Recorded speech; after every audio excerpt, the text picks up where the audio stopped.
नमस्कार दोस्तों, आज के इस वीडियो में हम आप लोगों को पृथ्वी पर जीवन की उत्पत्ति के बारे में समझाएंगे। तो आगे बढ़ने से पहले वीडियो को लाइक करना, चैनल को सब्सक्राइब करना मेरी महत्वपूर्ण वीडियो देखने के लिए। आज हम आप लोगों को विज्ञान की नज़र में पृथ्वी पर जीवन की कहानी सुनाने वाले हैं। लगभग 4 मिलियन साल पहले ये है हमारी पृथ्वी, जिस पर खौलते लावा के सिवा कुछ भी नहीं था। तभी इसी लावा पर कुछ घटनाएं होने वाली थी। इसमें पहला पड़ाव पानी था। सबसे पहले इसी लावे पर पानी बरसना शुरू हुआ। धीरे धीरे कई मिलियन साल तक पानी के बरसने से खौलता लावा पृथ्वी में बदल गया और सतह ठंडी होती चली गई। सूर्य पहले से ही विद्यमान था।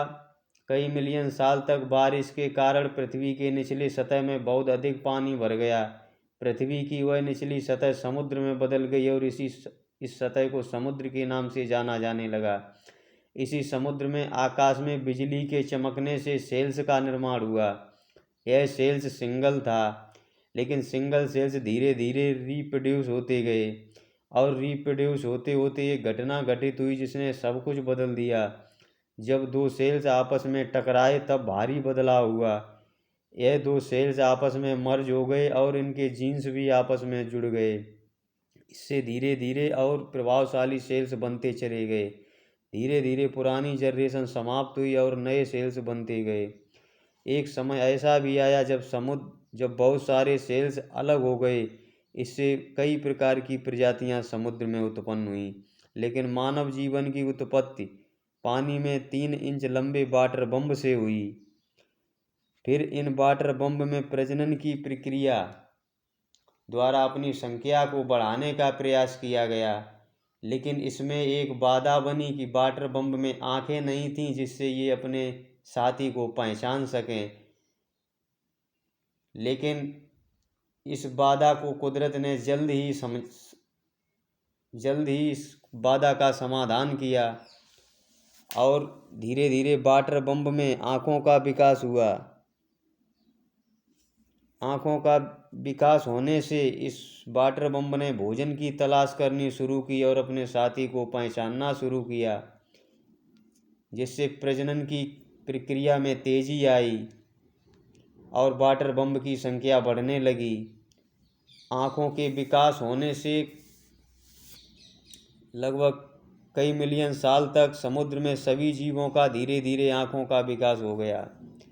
धीरे धीरे सभी जीवों में आँखों का विकास हुआ। हैरानी की बात यह है कि सब कुछ यह सिंगल सेल से शुरू हुआ था, लेकिन अब जनरेशन बहुत बदल चुकी थी। धीरे धीरे जीवों में दिमाग का विकास हुआ। लगभग कई मिलियन साल पहले आँखों के विकास के बाद जीवों में दिमाग का विकास हुआ। सबसे पहले वाटर बम्ब ने मछली का रूप धारण किया। ये प्रक्रिया धीरे धीरे कई मिलियन साल तक चली। फिर जाकर के बाधा आई कि मछली को नष्ट करने के लिए समुद्र में बहुत सारे विशाल जीव विद्यमान थे, लेकिन प्रकृति को जीवों का निर्माण करना था। कुदरत ने इस मछली को बहुत विशाल बनाया। इसमें जबड़ा उत्पन्न किया, इसमें दांतों का विकास किया।